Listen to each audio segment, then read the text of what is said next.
Our topic for today's discussion is the fossil gymnosperms. जैसा कि हमने लास्ट वीडियोस में जिम्नोस्पर्म्स के बारे में पढ़ा है,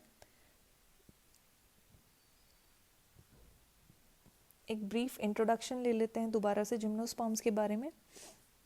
gymnosperms means plants with naked seeds, and gymnosperms are the phanerogames or spermatophytes without ovary and fruit. तो जिम्नोस्पर्म्स का मीनिंग होता है कि ऐसे प्लांट्स जिनका जो सीड होता है वो नेक्ड होता है, and the word gymnos means naked and sperma means seed. तो simply gymnosperm are the plants with naked seeds. और जिम्नोस्पर्म्स होते हैं वो फेनेरोगेम्स होते हैं या फिर स्पर्मेटोफाइट्स होते हैं which do not consist of ovary and fruit, जिनके पास ना ओवरी होती है ना फ्रूट होता है, या इन सिंपल वर्ड्स हम ये कह सकते हैं जिनके सीड के पास कोई भी प्रोटेक्टिव कवरिंग नहीं होती है. देयर सीड्स और ओव्यूल्स आर नेक्ड और exposed without a fruit wall. बिना किसी फ्रूट वॉल के उनके जो सीड्स होते हैं या फिर ओव्यूल्स होते हैं वो नेक्ड होते हैं एंड एक्सपोज्ड होते हैं.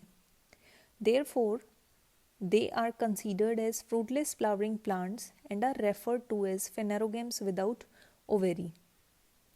तो इसलिए उनको कंसीडर किया है फ्रूटलेस फ्लावरिंग प्लांट्स. फ्लावर तो करते हैं लेकिन फ्रूट नहीं बनाते, और इसलिए उनको फेनेरोगेम्स विदाउट ओवेरी भी कहा गया है.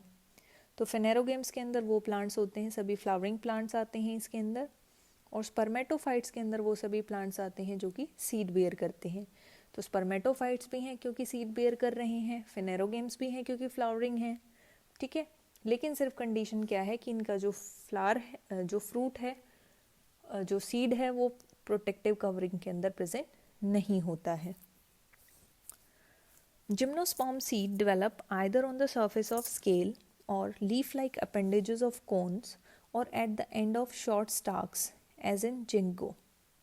जिम्नोस्पर्म का जो सीड होता है वो या तो स्केल के सरफेस के ऊपर डेवलप होता है, या फिर जो कोन्स की लीफ लाइक अपेंडेजेस हैं उन पे बॉर्न होता है, या फिर जो शॉर्ट स्टॉक्स होते हैं उनके एंड पॉइंट्स पर, जैसे कि जिंगो बाइलोबा के अंदर होता है, वहाँ पर प्रेजेंट होता है.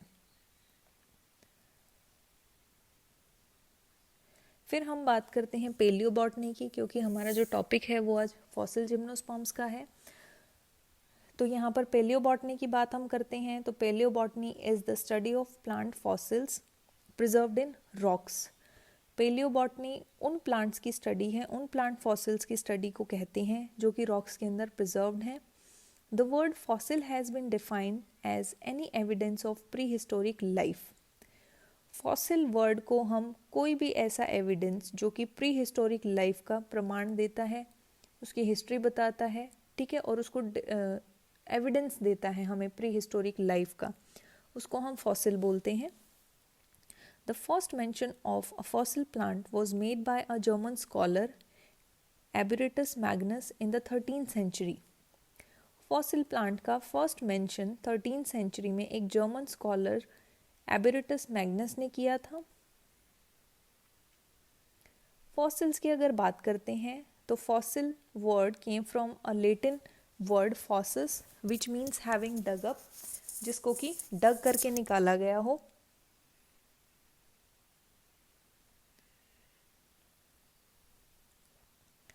Fossils are the preserved remains or traces of animals, plants and other organisms from the remote past. Remote past से कोई भी preserved remains या फिर traces किसी भी animals के, plants के और दूसरे organism के जो कि हमें past से मिले हैं, उनको हम fossils बोलते हैं. Fossils, the totality of fossils both discovered and undiscovered and the placement in fossiliferous rock formation and sedimentary layers is known as fossil record. Fossil record का मतलब होता है कि जो भी फॉसिल्स हमें या तो वो डिस्कवर्ड फॉर्म में हैं या अनडिस्कवर्ड फॉर्म में हैं, और वो फॉसिल कंटेनिंग और सेडिमेंट्री जो लेयर्स है, जो स्ट्रैटा है, उसके अंदर पाए जाते हैं, चाहे वो डिस्कवर किए गए हों चाहे वो डिस्कवर ना किए गए हों, लेकिन वो उन फॉसिल कंटेनिंग रॉक्स के अंदर और उन सेडिमेंट्री लेयर्स के अंदर प्रेजेंट होते हैं, उनको हम फॉसिल रिकॉर्ड बोलते हैं. नेक्स्ट जो डायग्राम हम देख रहे हैं वो जियोलॉजिकल टाइम स्केल का है. जैसा कि हमने एक वीडियो में, एक लेक्चर में हमने जियोलॉजिकल टाइम स्केल के बारे में पढ़ा था. तो जूलॉजिकल टाइम स्केल जब से अर्थ ओरिजिनेट हुई है तब से लेकर के अब तक जो ऑर्गेनिजम्स हैं और जो लाइफ है उसको टाइम के हिसाब से डिवाइड करता है और हमें ये बताता है किस टाइम पर कौन सा ऑर्गेनिज्म एंड कौन सा प्लांट अर्थ के ऊपर एग्जिस्ट हुआ और कब वो एक्सटिंक्ट हुआ। तो on the very left hand side are the zoological eras and periods starting from the pteridospermales. It originated in the late mid-Devonian period and persisted up to the late Cretaceous period. Cycadales की बात करते हैं तो late Triassic period के अंदर ये exist हुए और टिल नाउ जो नंबर है वो तो कम हो गया है, लेकिन अब तक ये सब साइकेडोप्सीडा की अगर हम पूरी बात कर रहे हैं तो साइकेडेल्स जो हैं वो अब तक भी परसिस्ट करते हैं लेकिन नंबर कम हो गया है। बैनिडिटेल्स हैं वो एक्सटिंक्ट हो चुके हैं, वो लेट ट्राइसिक पीरियड में आए थे और क्रिटेशियस पीरियड में वो चले गए। पेंटोक्साइलिल सिर्फ जुरेसिक स्टार्टिंग में आए और मिड जुरेसिक में ख़त्म हो गए। कॉनिफेरोप्सीडा की बात करते हैं तो जिंगोइल्स हैं वो अब भी परसिस्ट करते हैं, थिन लाइन परसिस्ट कर रही है उसकी क्वार्टिनरी पीरियड तक एग्जिस्टेंस हुई परमेन पीरियड के अंदर और क्वार्टिनरी पीरियड अब तक भी वो सस्टेन कर रही हैं, लेकिन नंबर वही है, कम हो गया है। देन कॉर्डिटेल्स की अगर बात करते हैं तो लेट डेवोनियन पीरियड से लेकर वो परमेन पीरियड तक रहे। कॉनिफेरल्स अब तक भी परसिस्ट करते हैं, टेक्सेल्स भी परसिस्ट करते हैं ट्राइसिक पीरियड से अब तक। नीटॉप्सीडा भी परसिस्ट कर रही है। Gnetales tertiary late tertiary period में ही ऑरिजिनेट हुए and till now they are surviving. So this is brief idea about the gymnosperms which are persisting and which are extincted.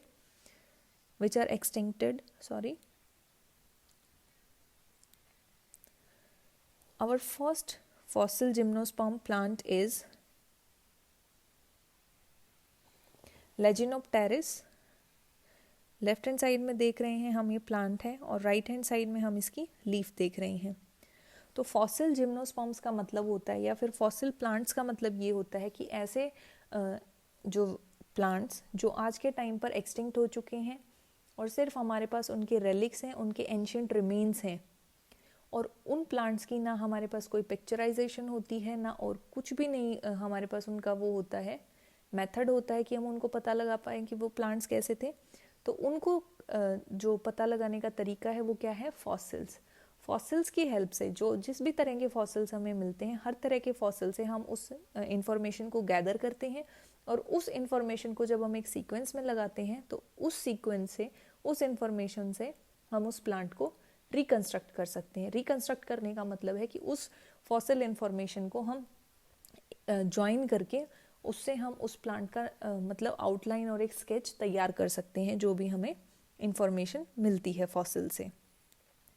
तो फर्स्ट है हमारा Lyginopteris, it belongs to class Cycadopsida, order Pteridospermales and family Lyginopteridaceae. Lyginopteris की बात करते हैं तो plants are vine like with large fronds. Fronds का मतलब होता है लीव्स।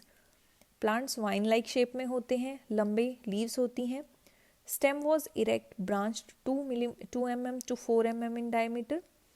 स्टेम इरेक्ट ब्रांच थी, 2 mm से 4 mm डायमीटर था।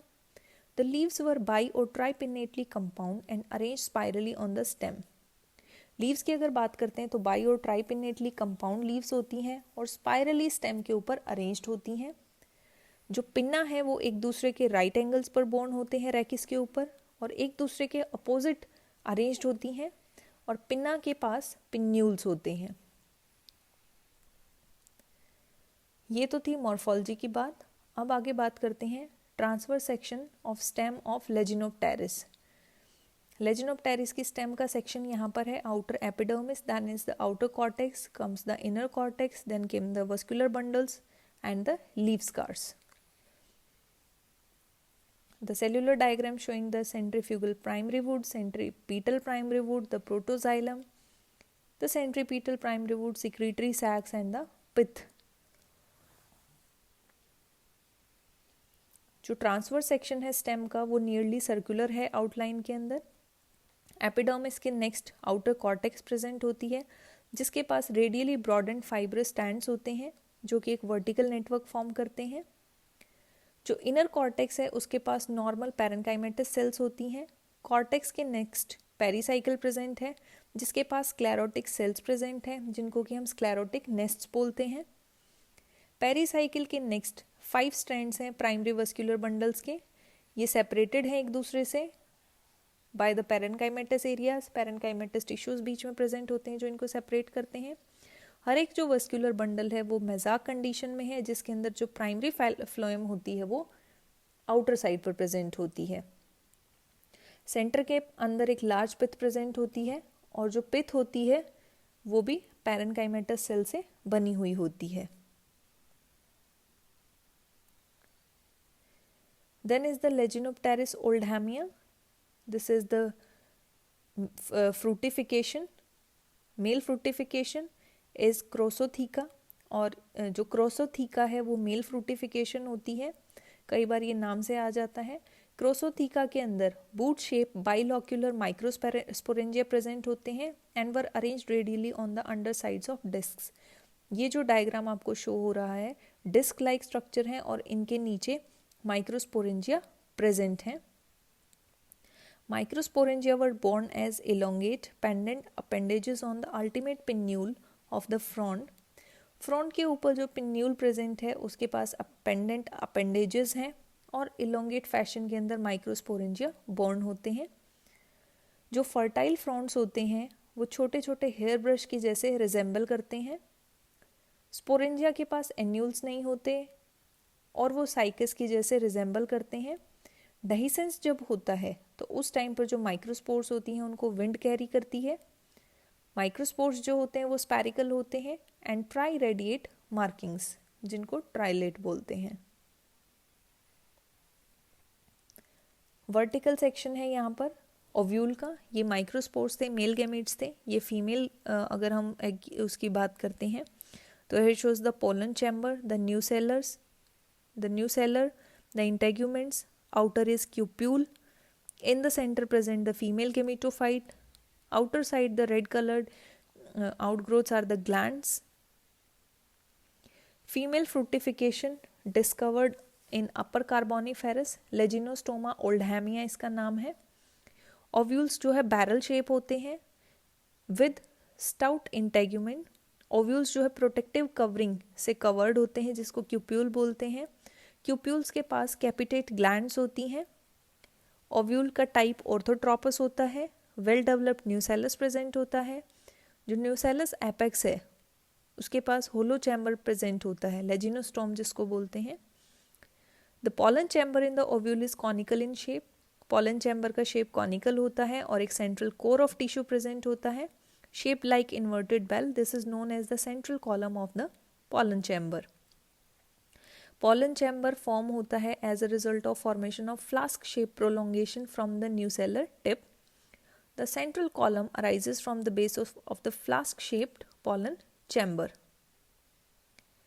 जो पॉलन चैम्बर है वो flask shape prolongation nucellar tip का जब हो जाता है, न्यूसेलर टिप जब prolong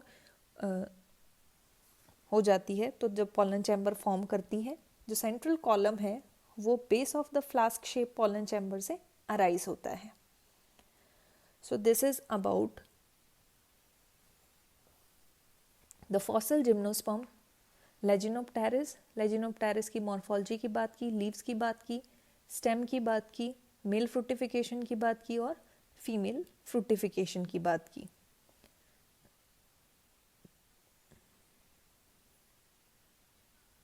This is all about one fossil gymnosperm, that is Leginopteris.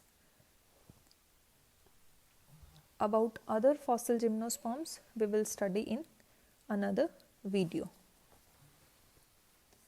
Thank you.